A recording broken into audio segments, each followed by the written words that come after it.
Expert Staffing presents Indoridia with Ritesh Bhia. आज हमारे साथ डॉक्टर संग्राम सिंह सर जुड़े हैं जो बाल रोग विशेषज्ञ हैं और विगत 36 वर्ष से ये अपनी सेवा दे रहे हैं। इसके अलावा इन्हें फार्मिंग करना बहुत पसंद है और मैं जो मानता हूँ सबसे बड़ी बात, ये आर्ट्स ऑफ लिविंग के अंदर एक सीनियर मोस्ट फैकल्टी है और ये बहुत अच्छे ढंग से सुदर्शन क्रिया सिखाते हैं।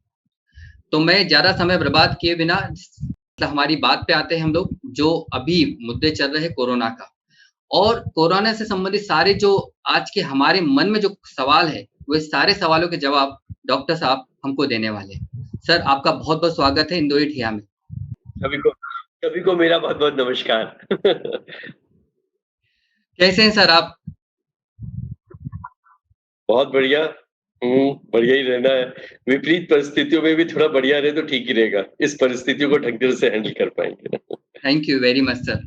सर, हमारे साथ आज बहुत सारे व्यूअर आपके ये सारा वीडियो देखेंगे।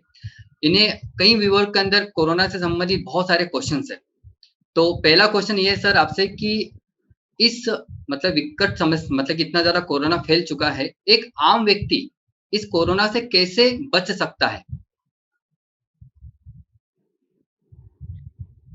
हाँ, आपने शायद मेरे ख्याल से पहले ही क्वेश्चन बड़ा महत्वपूर्ण पूछ लिया।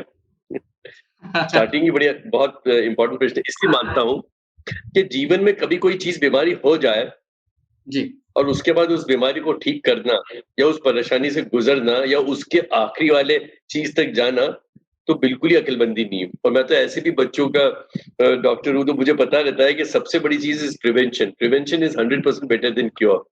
तो ये जो प्रश्न है बड़ा महत्वपूर्ण है और मेरे ख्याल से जितने भी अपने व्यूअर्स हैं उनके लिए भी बहुत महत्व का रखता होगा कि हम रोके कैसे इस कोरोना को, बचें कैसे इस कोरोना से। और मोटे तौर पे जो मैं समझाता हूँ लोगों को, वो 3 स्तरीय, 3 स्टेज के। पहला स्तर तो ये होगा आपका कि आपका इमीडिएटली, आप जैसे एक वायरस है वो, तो उस वायरस से आप अपने आप को कैसे बचा पाओ। तो दिमाग में कंसेप्ट समझते जाएंगे लोग बाग, तो वो उसको समझेंगे वैसे कि कैसे रोकथाम हो।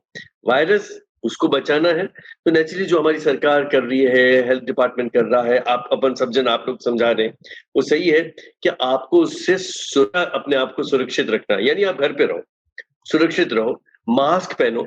बहुत इंपॉर्टेंट है कि सामने वाला मास्क पहने, क्योंकि अगर सामने वाला मास्क नहीं पहन रहा है और आपने मास्क पहना तो आपकी रक्षा केवल 30% तक होती है, पर अगर सामने वाले ने भी मास्क पहन रखा है तो ऑलमोस्ट 90% तक रक्षा हो जाती है। क्योंकि वो कोई वायरस निकाल रहा है वहीं की वहीं, देखो उसका रुक गया तो फिर आप तक नहीं पहुंचेगा। तो ये मैं पर्टिकुलरली इस बात को इसलिए बोला कि कोई बिना लोगों को ऐसा लगे कि कोई उनको बुरा लगे या कुछ लगे, बोल देना चाहिए कि आप प्लीज मास्क पहने। सामने वाले से किसी से पास जाए, 100% बोल दें अगर उसने नहीं पहना है आप मास्क पहन लो, बिकॉज उसको शिक्षा होगी है और आप तो बचोगे इससे। तो सामने वाला की मास्क आवश्यक है, आपका भी मास्क आवश्यक है। और उसके बाद जो रूटीन आपके सेव वो है कि सब हैंड सैनिटाइजेशन है, 6 फुट की दूरी है। आजकल थोड़ा सा 6 फुट की दूरी को भी अपन वो करने लगे कि एक और नया कंसेप्ट आने लगा है, एरोसॉल का, मतलब हवा में भी हो रहा है। तो वो थोड़ा सा, इसलिए मैं कह रहा हूँ कि हाँ, मास्क इज मोर इम्पोर्टेंट, उसकी ज्यादा महिमा होने लगी है अभी, क्योंकि वो अगर एरोसोल में है तो आपको वो 6 फुट की दूरी से भी पकड़ लेगा, पर फिर भी 6 फुट की दूरी। तो ये तो आपका हो गया प्रथम स्तर कि आप अपने आप को ऐसा करके रक्षा कर सकते हैं, जो बोल भी रहे हैं घड़ी घड़ी लोग कि घर में रहे, सुरक्षित रहे, 6 फुट की दूरी, मास्क जरूरी, हाथ की तरफ, बिल्कुल परफेक्ट, मैं उसको पूरी तरह से एंडोर्स करता हूँ। नंबर 2, आप कैसे बच सकते हैं? गारंटेड जो लॉन्ग टर्म आपका प्रोटेक्शन है वो है आपका वैक्सीनेशन।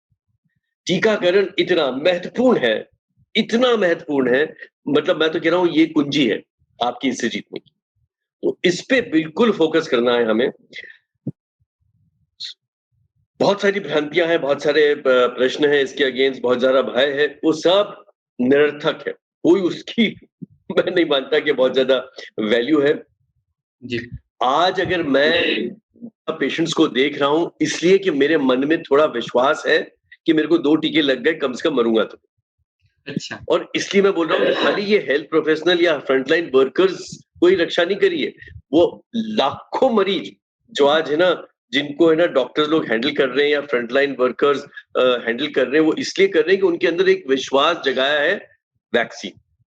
तो वैक्सीन की बहुत बड़ी महिमा है अभी के इस एपिसोड को कुछ लेवल तक कंट्रोल और करने की या मैनेज करने की। तो इसलिए वैक्सीन का जब भी आप लोगों को लगे, मैं बस यही चाहता हूँ लोगों से कि बिल्कुल कुछ अलग न सोचें और 100% अपना टीका लगाएं। ये हमको बहुत लॉन्ग टर्म देगा। इसके ऊपर स्टडीज होती रहेंगी, अपन ज्यादा पढ़ते रहेंगे, उनको बेटर इंप्रूव करते रहेंगे, वो आने वाले टाइम पे होगा। पर वर्तमान समय में जैसा है, और सारे वैक्सीन एक जैसे हैं, बहुत ज्यादा मत कहें कि अरे कोवैक्सीन के जाना है, कोविशील्ड के जाना है, या वो स्पुतनिक वाला आने वाला है या कुछ, उसमें कंफ्यूजन ना करें। सबकी रक्षा हो रही है, जिंदे हैं, आपको दिख रहा हूं मैं, यानी वैक्सीन ठीक है। ठीक So, बिल्कुल ये रखे। तो ये सेकंड स्टेज, और थर्ड स्टेज जो मैं तीसरी स्तर, वो बीच की है, इन दोनों के बीच की, और वो है कि आपके अंदर की जो प्रतिरोधक क्षमता है उसको आपको बढ़ा के रखना।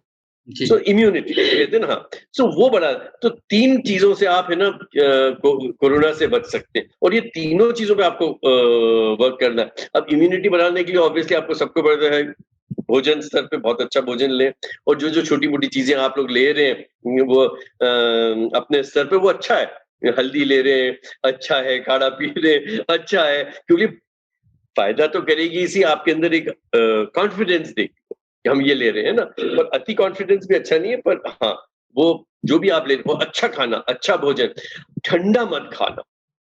ठंडे चीजों से वायरस ट्रांसमिटेड होता है, तो उस ठंडे फूड को अवॉइड करें। ताजा खाना खाएं, अच्छा चबा के खाएं, और अच्छे मन से खाएं, तो आपको एक एनर्जी मिलेगी उनके अंदर। और जो हमारी ये जो घरेलू चीजें हैं उनको आप रख सकते हैं, मतलब उससे वो अच्छी है, मतलब उसमें कोई घाटा नहीं है।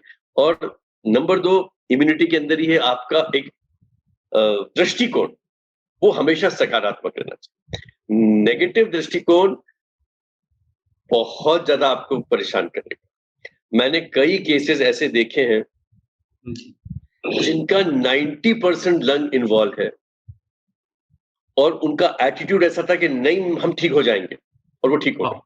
और ऐसे कई लोग हैं जिनका 50% भी नहीं था, और वो इतने घबराए और सब ये हमको कोरोना हो गया और 50% आ रहा है, और वो देख देख के, और 1000 लोगों से वो व्हाट्सएप पे बात कर करके, कि वो नहीं निकल पाए। तो वो क्या डिफरेंस है? वो एटीट्यूड, मतलब आपके अंदर अगर मन में है ताकत कि नहीं मैं निकल जाऊंगा, मैं ठीक हो जाऊंगा, तो वो आपको ताकत देगी। एक चीज नहीं है, मैं आपसे बोल रहा हूँ, सब चीजें एक साथ चलेंगी, है ना। जो अपन ने पहला स्तर बोला, सेकंड स्तर की बात करा, ये तीसरे, हर चीज लिंक्ड है। कोई भी चीज ऐसा नहीं होना चाहिए नहीं साहब हमने तो हल्दी पीली, सब गलत, वो तो ब्लंडर है। हर चीज एक दूसरे से जुड़ी जुड़ी रहेगी। तो सकारात्मक अप्रोच जो आपकी रहेगी, वो आपको है ना इस बीमारी से रक्षा भी करेगी और निकाल भी देगी। और आखिरी के अंदर है निश्चित रूप से जो हमारा ट्रेडिशनल है ना, एक शरीर की फिटनेस, योगा और प्राणायाम, ये भी अगर आप करेंगे तो इससे भी आपको मदद मिलेगी। शाकाहारी और मांसाहार, ये इसका कोई फर्क पड़ता है क्या कोरोना के ऊपर? 80% जो शाकाहारी लोग हैं उन पे असर कम पड़ा है, एक स्टडी ने कहा, ऐसा कुछ है सर? देखिए, मैं इस पे कमेंट बहुत ज्यादा करना बहुत अक्लमंदी नहीं है अभी। इसलिए नहीं है कि क्या होता है कि जैसे कोई शाकाहारी वाले अपने स्टडी निकाल देते हैं, मांसाहारी वाले अपने स्टडी निकाल देते हैं, और ये स्टडी को वो नहीं कर सकती, क्योंकि अगर अभी आप देखोगे कि जो सेगमेंट्स आ रहे हैं, मतलब जितने हुए हैं, उसमें से मतलब मेरे खुद के उसमें बहुत सारे हैं जो शाकाहारी हैं, और उनको भी तकलीफ पड़ी है। पर मोटे तौर पे अगर आप इसको इससे हटा दो, तो मोटे तौर पे 100% शाकाहार मतलब बेहतर भोजन है। वो आपकी जो रोग प्रतिरोधक क्षमता है वो निश्चित रूप से बढ़ाता है। शाकाहारी, इसमें तो कोई डाउट ही नहीं है।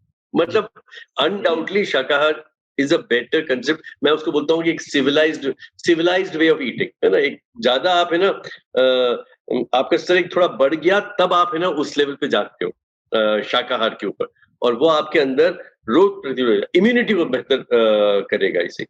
बट कोरोना के लिए मैं एकदम एज अ डॉक्टर एकदम नहीं बोल पाऊंगा, क्योंकि मैं जब तक स्टडीज नहीं बहुत सारी पढ़ लूं, तो फिर मेरे लिए इतना अकलमंदी भी नहीं है कि पर्टिकुलरली कोरोना के लिए बोलूं कि शाकाहार या मांसाहार में क्या चीज ठीक सर कोरोना के जो लक्षण हम लोग देख रहे हैं कि सर्दी है, खांसी है, बदन दर्द है, बुखार है, क्या इसके अलावा भी कोई लक्षण है सर?